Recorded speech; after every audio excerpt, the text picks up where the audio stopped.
Mary Oliver is a renowned modern poet whose style focuses often on nature and striking observations of the world and humanity.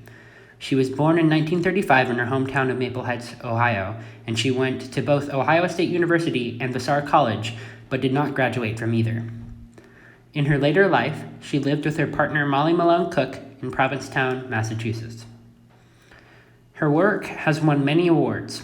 Her fifth book, American Primitive, won the Pulitzer Prize for Poetry, and her collection, New and Selected Poems, won the National Book Award in 1992. Mary Oliver's poem, The Hermit Crab, is the poem that I found to be the most emblematic of her style.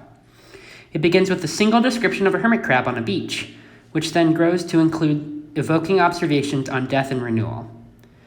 And now for my reading of Mary Oliver's The Hermit Crab. The Hermit Crab by Mary Oliver.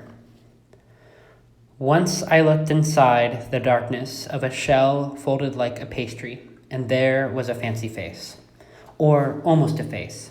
It turned away and frisked up its brawny forearms so quickly against the light, and my looking in, I scarcely had time to see it, gleaming under the pure white roof of old calcium.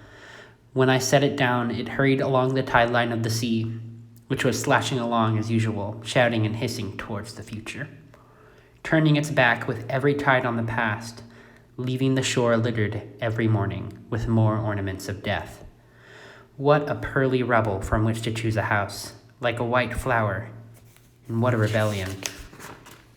To leap into it and hold on, connecting everything, the past to the future, which is of course the miracle, which is the only argument there is against the sea.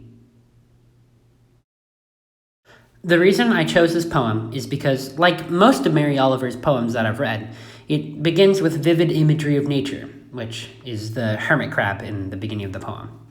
Mary Oliver will then often bring this element of nature into context of another larger element, which in this case is the renewal of dead shells, with the hermit crab being a stand-in for the greater cycle of death and rebirth, reinvention in the face of ultimate destruction.